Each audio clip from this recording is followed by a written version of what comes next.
వంచండి, ప్రార్థన చేసుకుందాం. ప్రార్థన. పరలోకమందున్న మా కన్న తండ్రి, నీ పరిశుద్ధమైన శ్రేష్టమైన ఘనమైన నామమునకు స్తుతులు స్తోత్రములు తండ్రి. ఉదయకాలం మొదలుకొని సాయంకాలం వరకు, సాయంకాలం మొదలుకొని ఉదయకాలం వరకు నీ అపారమైన రెక్కల కింద మమ్మల్ని దాచి కాచి కాపాడుతున్న విధానాలు బట్టి మీకే ఘనత మహిమ ప్రభావములు ఆరోపిస్తున్నాము తండ్రి. దేవా, ఇది ఉదయకాల సమయములే నీ వాక్యమును ధ్యానించుటకు ఎంతమంది అయితే సిద్ధపడి ఉన్నారో, సిద్ధపడిన ప్రతి ఒక్కరిని మీరు జ్ఞాపకం చేసుకోండి తండ్రి. వాక్యం వినినప్పుడు విని వదిలేసేవారిగా కాకుండా విని అంగీకరించే భాగ్యమును, మరి ముఖ్యముగా వారి బ్రతుకులు చూపించే అవకాశమును వారికి దయచేయండి తండ్రి. అలాగే నీ వాక్యమును ధ్యానించుటకు కూర్చున్న నాకును సంయోచితమైన జ్ఞానమును, మరి ముఖ్యముగా నీ నామాన్ని మహిమపరిచే వాడుగా ఉండుటకును నాలో ఉన్న నీ పరిశుద్ధాత్మ యొక్క సహాయాన్ని నాకు పంపించమని మా కొరకు త్వరలో రానియున్న నీ ప్రియకుమారుడు మా ప్రియ రక్షకుడునైన యేసుక్రీస్తు వారి పుణ్య నామమున ఈ ప్రార్థన మనవులు అడిగి వేడుకొనిచున్నాము తండ్రి. ఆమేన్. అందరికీ నా హృదయపూర్వక ధన్యవాదములండి. దేవాది దేవుని కృపను బట్టి క్రీస్తుని ధరించుకున్న వారముగా, యేసుక్రీస్తు ప్రభు వారిని మన యొక్క హృదయాలలో ఉంచుకున్న వారిగా, మనం ఏమి ఆలోచించినా ఏం చేసినా నా పరలోకమందున్న తండ్రి చూస్తున్నాడని, ఆయన సమస్తము చేయగలిగిన గొప్ప దేవుడని, ఈ సర్వ మండలమునే సృజించిన సృష్టికర్తని గుర్తెరిగి నువ్వు ప్రతిరోజు ఆయనకు మోకరించి ప్రార్థన చేస్తున్న టైంలో నువ్వేదైతే అడుగుతున్నావో దేవుని చిత్తానుసారమైన ప్రార్థన అదైతే మట్టుకు ఆయన నీకు ఏది కావాలో అది ఇచ్చే సామర్థ్యము గల దేవుణ్ణి మనం కలిగి ఉన్నాం. ప్రేమ దేవుని వాళ్ళరా, ఒక మాటను మీకు ముందు చూపించాలని ఆశపడుతున్నాను. యోహాను గారు రాసిన మొదటి పత్రికలో ఒక మాటను దేవుడు చక్కగా మనకు తెలియజేస్తున్నాడు. ప్రేమ దేవుని వాళ్ళారా, ఫస్ట్ అది చదువుకుందాము. మొదటి యోహాను పత్రిక 3వ అధ్యాయము 22వ వచనం కానీ చదువుదాం. ప్రేమ దేవుని వాళ్ళరా, మొదటి యోహాను పత్రిక 3వ అధ్యాయము 22వ వచనం, 22వ వచనం చదువుదాం. మరియు మనము ఆయన, మీకు అర్థమవుతుందా? మనము ఆయన ఆజ్ఞలను గైకొనుచు ఆయన దృష్టికి ఇష్టమైనవి చేయుచున్నాము గనుక మనమేమి అడిగినను అది ఆయన వలన మనకు దొరుకును. ఏమండి, ఇక్కడ ఒక విషయం మీకు అర్థం కావాలి. 22వ వచనంలో చాలా క్లియర్గా దేవుడు మనతో మాట్లాడుతున్న ఒక అద్భుతమైన సందర్భం ప్రేమైన దేవుని వాళ్ళారు. ఎందుకంటే ప్రతిరోజు మనం ఆయనకి ప్రార్థన చేస్తూ ఉంటాం. చాలామంది చేస్తున్నారు. ఇప్పుడు ఏకుజామున లేస్తున్నారు, ప్రార్థన చేస్తున్నారు, ఏకుజామున లేస్తున్నారు, వాక్యం చదువుతున్నారు, ఏకుజామున లేస్తున్నారు, వాక్యం వింటున్నారు. ఇవన్నీ జరుగుతున్నాయి. అయితే ఇక్కడ కూడా మనకి అర్థం కావలసిన విషయాలు కొన్ని ఉన్నాయి, ప్రాముఖ్యమైన విషయాలు. అవి ఏంటి అని అంటే, నువ్వు చేసేది ఏదైనా కూడా వ్యర్థం కాకూడదు. ఈరోజు కొంతమంది లేస్తారు, ఏకుజాముని ప్రార్థన చేస్తారు. ఏ ప్రార్థన చేస్తారో తెలియాలి. వారికి నచ్చినవి అడుగుతున్నారా? దేవుడికి నచ్చినవి అడుగుతున్నారా? అంటే దేవుడికి నచ్చాలి మన ప్రార్థన, మరి ఆయన ఆలకించాలి అని అంటే ఏం చేయాలి? మన ప్రార్థన ఆయనకి నచ్చాలి, లేకపోతే ఆయన వినడు. ఆయన ఏం చేస్తాడంటే నీ ప్రార్థన ఆయన దగ్గర రాకుండా మేఘాలు అడ్డేస్తాడట. బైబిల్లోనే రాయబడి ఉంది విలాపవాక్యాల్లో. అందుచేత మీరు ఎక్కువజామునే లేచి ప్రార్థన చేసినా, లేదా మీకు వీలైన టైంలో మీరు ప్రార్థన చేసినా, ఎప్పుడు ప్రార్థన చేసినా, ఎక్కడ ప్రార్థన చేసినా, ఆ ప్రార్థన నీకిష్టమైంది కాదు, దేవునికి ఇష్టానుసారంగా ఉండే ప్రార్థన చేయాలి. ఇక్కడ అంటున్నాడు, మనము ఆయన ఆజ్ఞలను గైకొనొచ్చు అన్నాడు. ఆజ్ఞలు గైకొనొచ్చు అంటే ఆయన మాట చప్పున నువ్వు నడుచుకొనొచ్చు. ఏమండి తర్వాత ఆయన దృష్టికి ఇష్టమైనవి చేయుచున్నాము అన్నాడు. అంటే ఆయన దృష్టికి ఎలాంటివి చేయాలట? ఇష్టమైనవి చేయాలి. అలా చేయొచ్చు వారు ఉన్నారు కనుక మనమేమి అడిగినను అది ఆయన వలన మనకు దొరుకును. ఓకేనా? రైట్. అంటే మనం ఏమడిగినా అదేమవుతుంది, మనకి దొరుకుతుంది. రైట్. ఈ విషయాన్ని మీరు బాగా ఆలోచించండి, మైండ్లో పెట్టుకోండి. ఇప్పుడు అపోస్తలుడు పౌలు గారు ఎఫెసీ సంఘానికి రాస్తూ ఒక ప్రాముఖ్యమైన మాటను ఆ సంఘంతో తెలియజేస్తున్నాడండి. ఈరోజు మీకు కూడా ఈ మాటలు ఒక బలాన్ని ఇస్తాయని నేను గ్యారంటీగా చెప్పగలను. మీరు ఒక నోట్స్ రాసుకుంటూ ఉంటే అక్కడ టైటిల్ కూడా పెట్టుకోండి. దేవుడు అడిగి వాటి కంటేను, నీవు ఊహించు వాటి కంటేను అత్యధికమైన మేలులు దయచేయగలవాడు. పార్ట్ 1 అర్థమైందండి. దేవుడు నీవు అడిగి వాటి కంటేను, నీవు ఊహించి వాటి కంటేను అధికమైన మేలులు చేయగలవాడు. ఓకే, చదువుదండి. ఎఫెసీ పత్రిక 3వ అధ్యాయము అపోస్తలుడు పౌలు గారు ఎఫెసీలకు పత్రిక రాస్తూ ఆ మాటను చెప్తున్నట్టు చూడండి. 3వ అధ్యాయము 20వ వచనం. మనలో జాగ్రత్తగా వినండి మాటలు. ఎలాంటి వారైనా సరే, ఒకవేళ ప్రార్థన చేస్తూ ఉండి ఏంటి కార్యం జరగట్లేదు అనుకునేవారైనా సరే,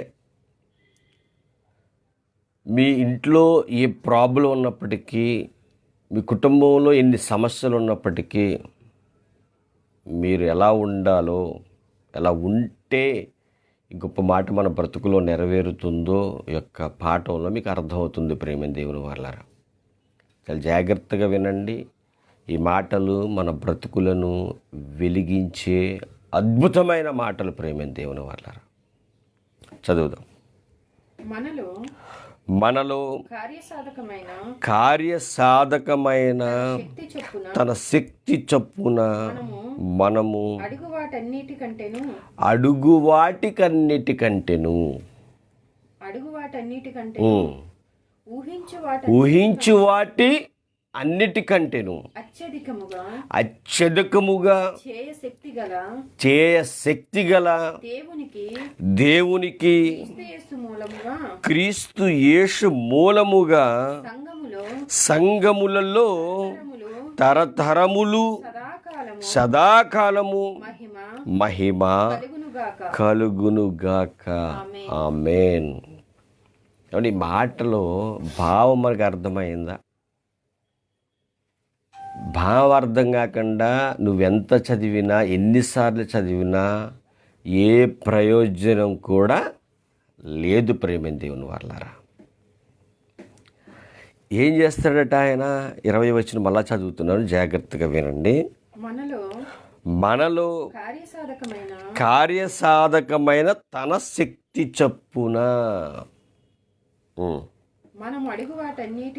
ఇప్పుడు మనం అడుగుతున్నాం కదా, మన అడుగు వాటన్నిటికంటేను ఊహించే వాటన్నిటికంటేను అత్యధికమైన మేలులు చేయగల ఉమ్, ఈ మాటను చదువుతుంటే ప్రేమ దేవుని వాళ్ళరా ఒక శక్తి మనలోనికి వచ్చినట్టుగా ఉంది. ఒక బలం మనలోనికి వచ్చినట్టుగా ఉందా లేదా చెప్పండి. నిజమండి, చాలామంది ఆ శక్తి లేదేమోని అనుకుని లోకానికి దగ్గర అయిపోయేవారు చాలామంది మనకు కనిపిస్తున్నారు. కానీ దేవుడు అంటున్నాడు, పౌలు గారి ద్వారా రాయిస్తున్నాడు ఏంటంటే ఆ మాట, మనలో కార్యసాధకమైన తన శక్తి చొప్పున మనము అడుగు వాటన్నిటికంటే నువ్వు అడుగుతావు, నువ్వు అడిగిన వాటన్నిటికంటేను, నువ్వు ఊహించు వాటన్నిటికంటేను అత్యధికముగా చేయ శక్తి గల దేవునికి క్రీస్తు యేసు మూలముగా సంఘములో తరతరములు సదాకాలము మహిమ కలుగునుగాక.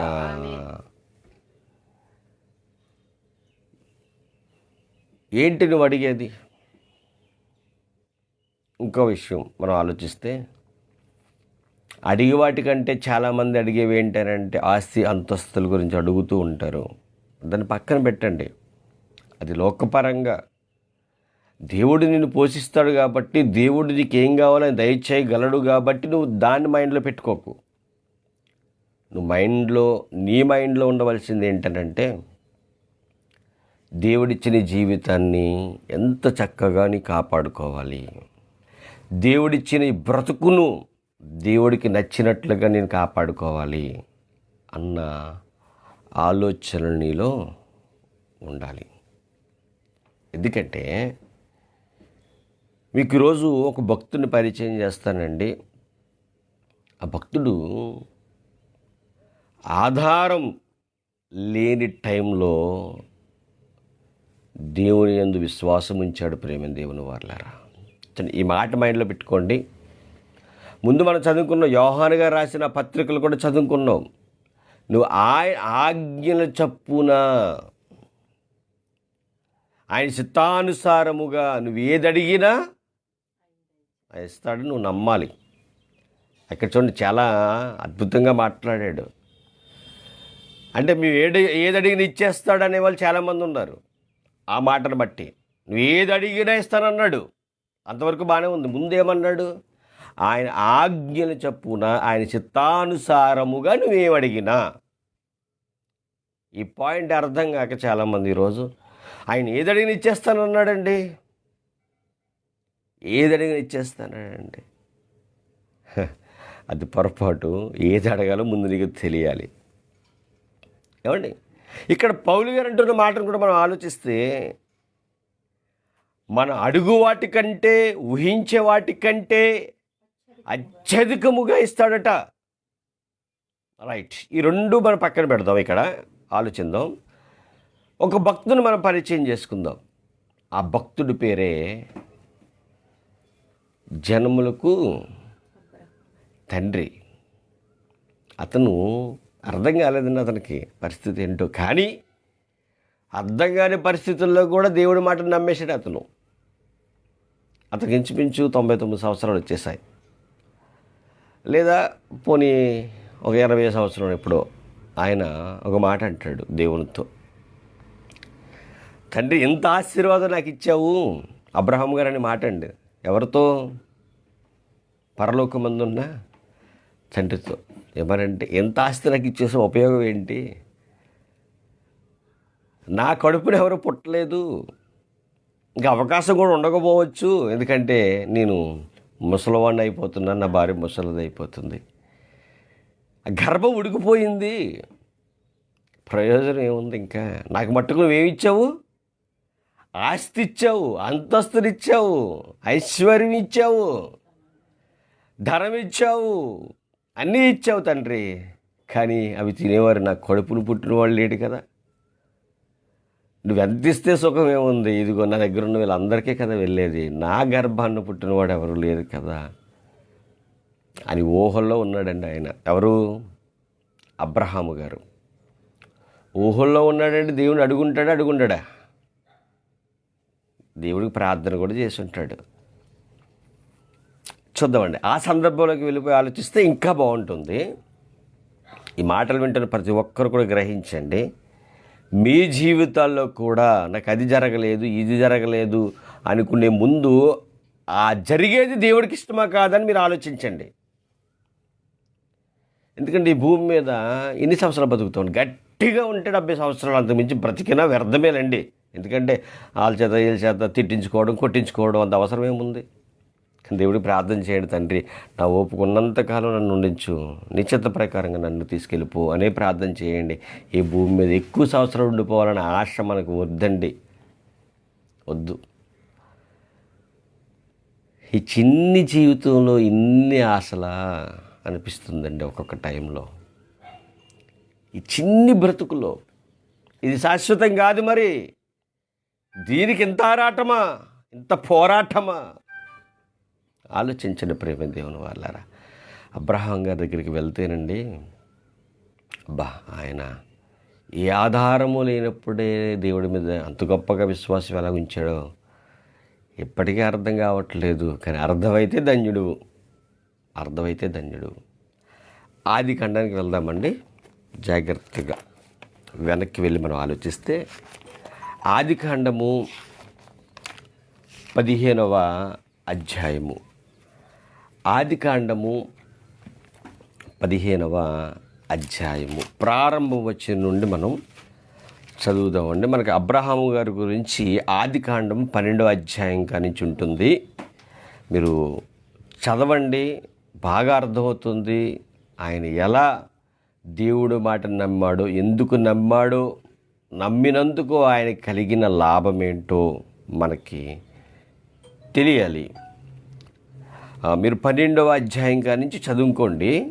చదువుకుంటూ వెళ్తే చాలా అద్భుతమైన మాటలు, అలాగే బలపరిచే మాటలు, అలాగే నీ జీవితంలో ఎంత శ్రమ వచ్చినా నువ్వు ఎలా ఎదుర్కోవాలో ఆ యొక్క సూచనలు కూడా మనకి ఇందులో కనిపిస్తాయి. ప్రేమ దేవుని వాళ్ళారా, మిమ్మల్ని బలపరుస్తుంది, మీ జీవితాన్ని ఉన్నతమైన స్థితికి తీసుకెళ్తాయండి. మాటలు తీసుకువెళ్తాయండి.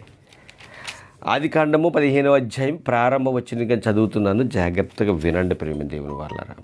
ఇవి జరిగిన తరువాత యెహోవా వాక్యము అబ్రహామునకు దర్శనమందు వచ్చి అబ్రహామా అంటే అబ్రహాం అప్పటికి ఏం చేస్తున్నాడు? ఏదో భయం ఉంది. చూడండి, మనం భయపడుతున్నప్పుడు మన యొద్దకు వచ్చి ధైర్యాన్ని ఇచ్చేదే దేవుని వాక్యం. చూడండి, మీకు ఏదైనా సమస్య వచ్చినప్పుడు ప్రార్థన చేసుకోండి. ఏదైనా కష్టం కలిగినప్పుడు ప్రార్థన చేసుకోండి. ఏదైనా బాధ కలిగినప్పుడు ప్రార్థన చేసుకోండి. కొంతసేపటికి మనసంతా కూడా ఏమవుతుందో తెలుసా? తేలికైపోతుంది. దేవునితో సహవాసం చాలా గొప్పగా ఉంటుంది ప్రేమ దేవుని వాళ్ళారా. ఆ సహవాసం ఎవరైతే కలిగి జీవిస్తున్నారో వాళ్ళు ఎంతో ఆనందంగా ఉంటారు, ఎంతో సంతోషంగా కూడా ఉంటారు ప్రేమ దేవుని వాళ్ళారా. చాలా అద్భుతం కదండి. నిజమేనండి. ఈ మాటలు చదువుతున్నప్పుడు అనిపిస్తుంది, నిజమే, దేవుడు నన్ను ఎంత గొప్పగా కాపాడుతున్నాడు, ఎంత గొప్పగా నన్ను రక్షిస్తున్నాడు. నేను సమస్యలో ఉన్నప్పుడు, నేను బాధలో ఉన్నప్పుడు ఆయన వాక్యం నా యొద్దకు వస్తుంది, నన్ను బలపరుస్తుంది. అండ్ ఈరోజు కూడా చాలామంది జీవితాల్లో ఇది జరగట్లేదు అంటారా చెప్పండి? నాకు తెలిసిన వారు చాలామంది ఉన్నారండి. కొంతమందికి అయితే అనారోగ్య పరిస్థితి అండి, శరీరం సహకరించదండి, కానీ వాళ్ళ వాక్యం వల్ల బలపడుతున్నారండి. వాళ్ళ దగ్గరికి వెళ్ళి ప్రార్థన చేస్తున్నప్పుడు ఎంతో ఆనందిస్తారు, ఎంతో సంతోషిస్తూ ఉంటారండి. వారి దగ్గర వాక్యంతో మాట్లాడుతున్నప్పుడు నాకు గొప్ప బలం వస్తుందని చెప్పేవారు కూడా చాలామంది ఉన్నారండి. అంటే చూడండి, ఈ చేతిలో పట్టుకొని ఈ మాటలు వెళ్ళి మనం తెలియచేస్తే బలహీనులు కూడా ఏం చేస్తుందండి? బలపరుస్తుంది. దేవుడు వాక్యం వచ్చిందంటే ఎవరి దగ్గరికో తెలుసా? అబ్రహాము గారి దగ్గరికి వచ్చి ఏమంటున్నాడంటే, భయపడకుము భయపడకుము అని, నేను నీకు కేడము. దేవుడు ఏంటంటే కేడము అంటే గొప్ప బలము, మరి నీతో కూడా మాట్లాడుతున్నాడు ఆ మాట. నువ్వు భయపడకు, నీకు నేను కేడుమునై ఉన్నాను, బలమునై ఉన్నాను. నీ బహుమానము నీ బహుమానము అత్యధిక మగునని చెప్పాను. ఏమంటున్నాడండి దేవుడు? అబ్రహామా, నువ్వు భయపడకు, నీ బహుమానము అత్యధికము. ఎందుకంటున్నాడు ఆ మాట చెప్పండి? ఎందుకు అన్నాడు దేవుడు ఆ మాట చెప్పండి? అబ్రహాముని పిలిచాడు. అబ్రహామా, నీ తండ్రి ఇంటిని వదిలేసి నువ్వు నేను చూపించబో దేశానికి వెళ్ళిపో. ఆ మాట కూడా చూద్దామండి. పక్కనే, ఎక్కడికి వెళ్ళక్కర్లేదు. ఆ పక్కనే ఆదికాండము 12వ అధ్యాయము 4వ వచనం. ఆదికాండము 12వ అధ్యాయము 4వ వచనం. ప్రేమ దేవుని వల్ల యెహోవా అతనితో చెప్పిన ప్రకారము అబ్రహాము వెళ్ళెను. ఏం చెప్పాడు ఆయన అంటే, పైన మీరు చదువుకోండి, పైన చదివేద్దాం. ఇప్పుడు 12వ అధ్యాయం ప్రారంభం వచ్చిన నుండి. యెహోవా నీవు లేచి, దేవుడు అంటున్నాడు అబ్రహాముతో, నీవు లేచి నీ దేశము నుండి, నీ బంధువుల యొద్ద నుండి, నీ తండ్రి ఇంటి నుండి బయలుదేరి నేను నీకు చూపించు దేశమునకు వెళ్ళము. నిన్ను గొప్ప జనముగా చేసి నిన్ను ఆశీర్వదించి నీ నామమును గొప్ప చేసేదను. నీవు ఆశీర్వాదము నొందుదువు. గొప్ప జనాంగం చేస్తాను, నువ్వు గొప్ప ఆశీర్వాదం నొందుతావు. నేను చూపించే దేశాన్ని, అప్పుడు దేశం చూపించలేదు కానీ చూపిస్తాను, నువ్వు అక్కడికి వెళ్ళాలి అని అన్నాడండి. అది నమ్మి ఏం చేశాను? 4వ వచనంలో అబ్రహాము 4వ వచనంలో ఏమన్నాడు? యెహోవా అతనితో చెప్పిన ప్రకారము అబ్రాము వెళ్ళెను. ఓకే, అంటే తండ్రి ఇంటిని విడిచి వెళ్ళిపోమన్నాడు, బంధువుని విడిచి వెళ్ళిపోమన్నాడు. ఎక్కడికి వెళ్ళాలి, ఏం చేయాలి? నేను చూపించబో దేశానికి వెళ్ళాలి అన్నాడు. అక్కడ ఎవరైనా ఉంటారా బంధువులు అంటే? ఎవరు ఉండరు. కానీ అబ్రహాము దేవుడు మాటకు విధేయుడైపోయాడు. దేవుడు మాటకు విధేయుడయ్యాడు, బయలుదేరాడు. బయలుదేరిన సందర్భాలు మీరు తర్వాత చదవండి. అలా చదువుకుంటూ వెళ్తే అన్నీ ఉన్నాయి, కానీ ఏమి లేదు. కుమారులు లేదు, వారసులు లేదు, అన్నీ వచ్చాయండి. దేవుడు బహుగా దీవించాడు. ఆల్రెడీ తండ్రి ఇంటి నుంచి కొద్దిగా తెచ్చుకున్నప్పటికీ కూడా ఈ ప్రయాణంలో కొన్ని సందర్భాలలో చాలా ఆస్తి కలిసి వచ్చింది. ఎవరికి? అబ్రాహాము గారికి. ఆ సందర్భాలన్నీ మీకు కనిపిస్తాయండి. ఆదికాండం 12వ అధ్యాయం కానీ మీరు చదువుకుంటూ వెళ్తే 12వ అధ్యాయం చివరిలో, 13వ అధ్యాయంలో, 14వ అధ్యాయంలో మీకు అన్నీ కనిపిస్తాయి. అతను ఎంత ఆస్తిపరుడయ్యాడో. ఇక్కడ ఏదో చిన్న వెలుతుండిపోయింది. ఎవరికి? అబ్రహాము గారికి. ప్రార్థన చేస్తున్నాడు, అడుగుతున్నాడు, అన్నీ చేస్తున్నాడు ఆయన. మరి ప్రార్థన ఆలకించిన వాడు కాదు కదా మన పరలోకమందు ఉన్న తండ్రి. ఆయన ప్రార్థనకి జవాబిచ్చేవాడండి. ఆయన ప్రార్థనకి జవాబిచ్చేవాడు. అబ్రహాము గారు వెలుత ఎవరికి తెలుసు? దేవుడికి తెలుసు. దేవుడు వచ్చాడు అబ్రహాముతో చెప్పే విధంగా చెప్తున్నాడు. అబ్రహామా, నువ్వు భయపడకము, ఇంకా గొప్పవాడిగా నిన్ను చేస్తానయ్యా అనంటే అబ్రహాము గారికి దుఃఖం తన్నుకుంటూ వస్తుంది.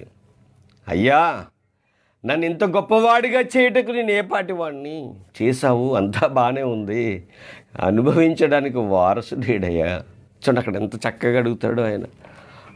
అదే ఆదికాండము 15వ అధ్యాయము 2వ వచనం. ప్రేమ దేవుని వల్ల 2వ వచనం. అందుకు అబ్రహాము ప్రభువైన యెహోవా నాకేము ఇచ్చిననేమి ఎన్నెన్న ఇస్తావు తండ్రి, నువ్వు ఇస్తావు, ఇచ్చిననేమి, నువ్వు ఇచ్చినా ఏమి అని అంటూ ఏమంటున్నాడు? నేను సంతానము లేనివాడినై నాకేమి ఇచ్చినా ఏమి. నేను సంతానము లేనివాడనై అంటే చూడండి, ఇక్కడ నువ్వెన్ని నాకు ఇచ్చినా నేను సంతానము నాకేమి లేదు, సంతానం లేదు. సంతానము లేనివాడనై నేను సంతానము లేనివాడినై పోవుచున్నానే. తండ్రి, నువ్వెంతిస్తే నాకు లాభం ఏముంది? నాకు కావలసింది ఏంటో నీకు తెలుసు. ఆల్రెడీ నువ్వు చెప్పావు, అబ్రహాం మర్చిపోలేదు, నువ్వు చెప్పావు నిన్ను అనేక జనములకు తండ్రి చేస్తానన్నావు. కానీ ఆస్తి ఇస్తున్నావు, అంతస్తులు ఇస్తున్నావు, చాలా పొలాలు ఇస్తున్నావు, గొర్రెలు ఇస్తున్నావు, అంతా బాగుంది. కానీ అసలైంది లేదు కదా తండ్రి, అసలైంది లేదు కదా తండ్రి. ఏమండి, ఇప్పుడు ఇది దేవుడికి ఇష్టమా కాదా చెప్పండి? ఆల్రెడీ యోహాను పత్రికలో ఏమన్నాడు? ఆయన ఆజ్ఞలు నెరవేరుస్తూ దేవుని చిత్తానుసారంగా మనం ఏం అడిగినా కూడా ఆయన ఏమన్నాడు? ఇస్తాను అని అక్కడ యోహాను పత్రికలో రాయించాడు. ఎఫెసీ పత్రికలో పౌలు గారు ఏమన్నారు? అడిగి వాటికంటే, ఊహించిన వాటికంటే అత్యధికమైన మేలుని చేస్తాడు మన దేవుడు అన్నాడు. Okay, right. ఇక్కడ ఏం చేస్తున్నాడు అబ్రహాం గారు చెప్పండి? అడుగుతున్నాడు. ఏమన్నా తెలుసా? తండ్రి, నువ్వేమిచ్చినా, నాకెన్నున్నా అసలైంది లేదు కదా తండ్రి, వారసుడు లేడు కదా. అంటే ఆ మాట మీరు బాగా ఆలోచించండి. మన జీవితంలో కూడా మనం కూడా దేవుణ్ణి ఇలాగే అడగాలి. తండ్రి, నేను బ్రతుకున్నాను అంటే నా బ్రతుకులో నీ నామాన్ని మహిమపరిచే జీవితమే నాకు కావాలి తండ్రి. ఇదిగో నువ్వు నాకు ఇచ్చో కుటుంబాన్ని, భార్యని ఇచ్చో, పిల్లల్ని ఇచ్చో, వీళ్ళు కూడా నీలో పెంచాలి. నేను నీ వాక్యం యొక్క విలువ వాళ్ళకి తెలియచేయాలి తండ్రి. ఆ తెలియచేయగలిగిన జ్ఞానం నాకు దయచే తండ్రి, జ్ఞానం దయచే తండ్రి. నా కుటుంబం అంతా కూడా నీ సన్నిధిలో ఉండాలి తండ్రి. నా కుటుంబం అంతా కూడా ఒకవేళ మేము కన్ను మూస్తే ఈ పరలోకాన్ని చూడాలి తండ్రి. నా బంధువులు, నా స్నేహితులు, నా ఇరుగు పొరుగు వారు అందరికీ నేను ఒక మాదిరికరంగా ఉండాలి తండ్రి. అట్టి జీవితం నాకు దయచే తండ్రి, దయచే తండ్రి. ఇట్టి ప్రార్థన చేయండి, ఆయన వింటాడు. అప్పుడు ఒక కీ పాయింట్ నీకు తెలియాలి. అలా నువ్వు ప్రార్థన చేస్తే మరి నీ కొరకు ఆయన ఆ ప్రార్థన ఆలకించి నీకు జరిగించడా చెప్పండి? అద్భుతంగా జరిగిస్తాడండి. ప్రార్థన చేయడానికి కూడా ఏం కావాలి? తెలివి కావాలి. అందుకన్నాడు, మీరు యుక్తంగా ఎలా ప్రార్థన చేయాలో మీకు తెలియదు. అందుకే ఎవరిచ్చాడు మనకు తోడుగా చెప్పండి? పరిశుద్ధాత్మునిచ్చాడు. మీకు అర్థం కావాలి విషయాలు. ఆయన ఎందుకు వచ్చాడో ఏంటని అనుకుంటారు. ఆయన ఎందుకు వచ్చాడంటే నీకు యుక్తంగా ఎలాగ ప్రార్థన చేయాలో తెలీదు. ఆయన మనలో ఉంటే ఎలా ప్రార్థన చేయాలో ఆయన మనకి నేర్పిస్తాడు. బాగుంది కదండి, చాలా బాగుంటుందండి బైబిల్ అంటే. నీ జీవితాన్ని వెలిగించేది బైబిల్. ప్రేమ దేవుని వర్లారా, చూడండి, ఇక్కడ అబ్రహాము గారు అడిగేసాడట, ఏమున్నా ఏంటి తండ్రి, ఇన్నిచ్చినా ఏంటి తండ్రి, నాకు ఎవరు లేరు, సంతానము లేదు, సంతానం నువ్వు ఇయ్యలేదు తండ్రి. తర్వాత గనుక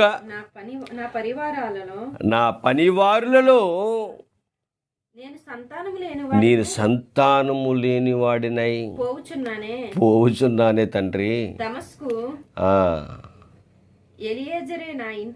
ఇక్కడ మీకు ఆలోచిస్తే, ఇదిగో ఈ పనివారిని చూసుకునే ఈ ఎలియాజరే కదా ఇంటికి ఆస్తికర్త అవును కదా, నా పుట్టిన కుమారులు లేరు కదా. మరియు అబ్రహాము ఇదిగో ఇప్పుడు దేవుడు మాట్లాడుతున్నాడు. ఇప్పుడు మీకు అర్థం అవ్వాలి, ఇక్కడ ఈ పై సందర్భం ఏమో దేవుడు అబ్రహాంతో మాట్లాడాడు, రెండో వచనంలోనేమో దేవుడితో అబ్రహాం మాట్లాడుతున్నాడు. అయ్యా, ఈడిగో నాకు అన్నీ చూసుకుంటున్నాడు కదా, ఈ ఎలియాజరే కదా అవుతాడు. ఇంకా నీ చచ్చిపోతే, నా భార్య చచ్చిపోతే, అంటే నువ్వు ఇచ్చిన ఆస్తి వారిది అవుతూ తప్పలేదు, అవ్వచ్చులే, కాదని అనట్లేదు. కానీ మరి నువ్వు నాకు సంతానాన్ని ఇవ్వలేదు కదా, నాకు సంతానం ఇయ్యలేదు. అప్పుడు దేవుడు అంటున్నాడు చూడండి, కనుక ఎన్నో వచనంలో 3వ వచనం చదువుదామండి. ఇదిగో 3వ వచనం,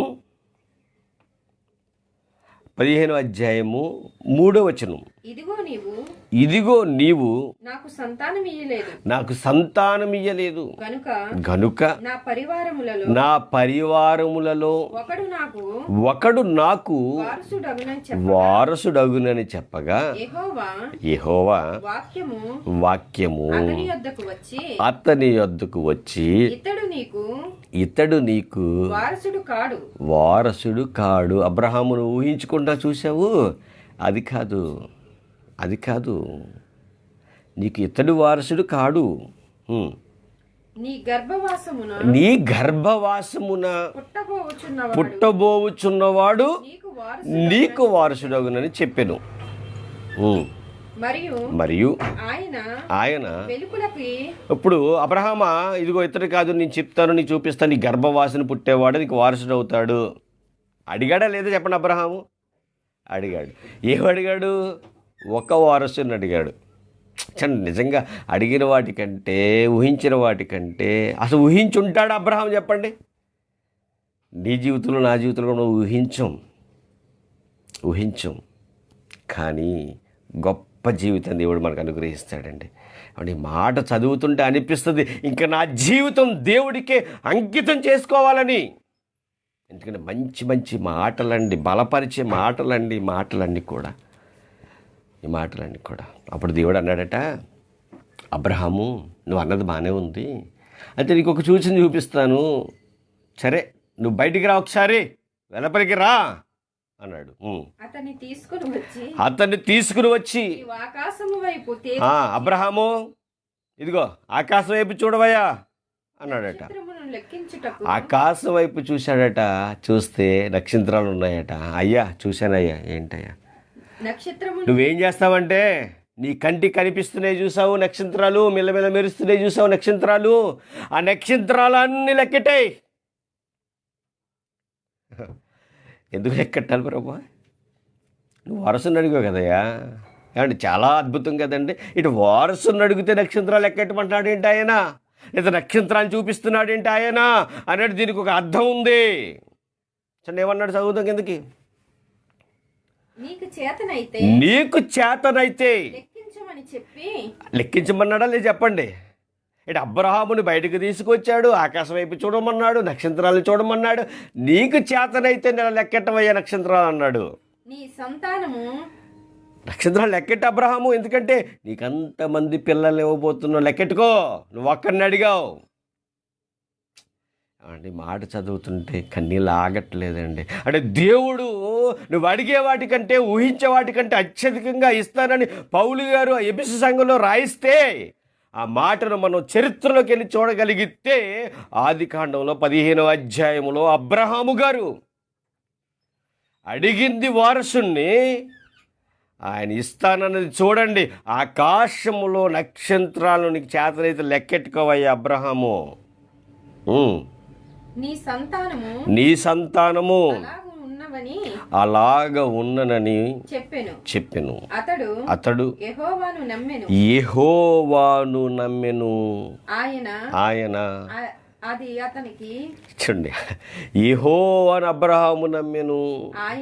ఆయన అతనికి నీతిగా ఎంచెను. ప్రేమ దేవుని వల్ల ఒక్కసారి మీరు ఆలోచించండి, ఎంత గొప్ప మాటలు దేవుడు మనకి ఇక్కడ తెలియచేశాడో.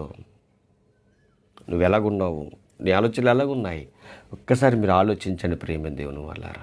రేపు ఎక్కువజామునే మళ్ళీ ఈ మాటలు మనం ధ్యానంలో ఇంకా గొప్పగా దేవుడు ఎలా అడుగు వాటికంటే ఊహించిన వాటికంటే గొప్ప ఆశీర్వాదాలు ఇస్తాడో ఒక పాట విన్న తర్వాత కార్యక్రమం ముగించుకుందాము. కానీ మీరు ఆలోచించండి, దేవుడు అడుగు వాటికంటే ఊహించే వాటికంటే అత్యధికమైన మేలులు ఇచ్చేవాడు ప్రేమ దేవుని వల్ల. ఎంత గొప్పగా దేవుడు మనతో మాట్లాడుతున్నాడండి. ఈరోజు నీతో మాట్లాడుతున్నాడు. ఏమనంటే, ఇదిగో నీవు అబ్రహాము ఎలాగైతే దేవుని మాటను నమ్మాడో అలాగే మీరు కూడా నమ్మితే మన జీవితంలో ఆయనకి నచ్చినవి మనం అడిగినప్పుడు, ఆయన చిత్తానుసారంగా మనం అడిగినప్పుడు దేవుడు మనకి అనేకమైన మేలులు జరిగిస్తాడు ప్రేమ దేవుని వాళ్ళారా. మీరు జాగ్రత్తగా ఈ మాటల్ని మీరు వినాలి. ఈ మాటలు వినాలి. ఎందుకంటే మనం ఏ పార్టీ వారము కానీ దేవుడు మనకి అన్నీ ఇస్తున్నాడు, అన్నీ మనకి అనుగ్రహిస్తున్నాడు. కాబట్టి మనం విధేయత కలిగి జీవించాలి. దేవుడు ఒక ఉన్నతమైన స్థాయిలో మనం పెడతాడు. ఇదిగో మనం ఏ పార్టీ వారము, ఎందుకు పనికిరానంటి వారం, కానీ గొప్ప జీవితం దేవుడు మనకి అనుగ్రహిస్తున్నాడు. అలా అనుగ్రహించే మాటలను దేవుడు గొప్పగా మనకి ఉన్నతమైన స్థాయిని ఇవ్వడానికి ఆయన రెడీగా ఉన్నాడు. నువ్వు మరి అబ్రహాము గారికి తెలిసిన లేదా అబ్రహాము గారు జీవించినట్టుగా నువ్వు జీవించగలుగుతున్నావా లేదా ఒక్కసారి నువ్వు ఆలోచించుకోండి. ప్రార్థన చేసుకున్న తర్వాత ఒక పాట విన్న అనంతరము కార్యక్రమాన్ని ముగించుకుందాము. ప్రార్థన. పరలోకమందున్న మా కన్న తండ్రి, నీ పరిశుద్ధమైన శ్రేష్టమైన ఘనమైన నామమునకు స్తుతులు స్తోత్రములు తండ్రి. ఉదయకాలం మొదలుకొని సాయంకాలం వరకు నీ వ్యాపారం రెక్కల కింద దాచి కాచి కాపాడిన విధానం బట్టి వందనములు తండ్రి. అలాగే ఇంతవరకు తండ్రి నీ మాటలు కొన్ని చెప్పాను తండ్రి. నీ మాటలు నీ పిల్లలు విడిచిపెట్టేవారుగా కాకుండా నిన్న మాట ప్రకారంగా బ్రతికే జీవితం ప్రతి ఒక్కరికి దయచేయమని మా కొరకు త్వరలో రానియున్న నీ ప్రియకుమారుడు మా ప్రియరక్షకుడు నాయన యేసుక్రీస్తు వారి పుణ్య నామము నీ ప్రార్థన మనవులు అడిగి వేడుకొనిచున్నాము తండ్రి. ఆమేన్. తండ్రి దేవుని ప్రేమయు కుమారుడు యేసుక్రీస్తు ప్రభువారి కృపయు పరిశుద్ధాత్ముని అందుని సహవాసము ఇప్పుడు ఎల్లప్పుడూ సదాకాలము తోడై నడిపించునుగాక. ఆమేన్. ప్రియమైన సహోదరి సహోదరులారా, అనేకమైన ఆత్మీయ విషయాలను నేర్చుకోవడానికి మన యూట్యూబ్ ఛానల్ని సబ్స్క్రైబ్ చేసుకోండి, బెల్ బటన్ క్లిక్ చేయండి.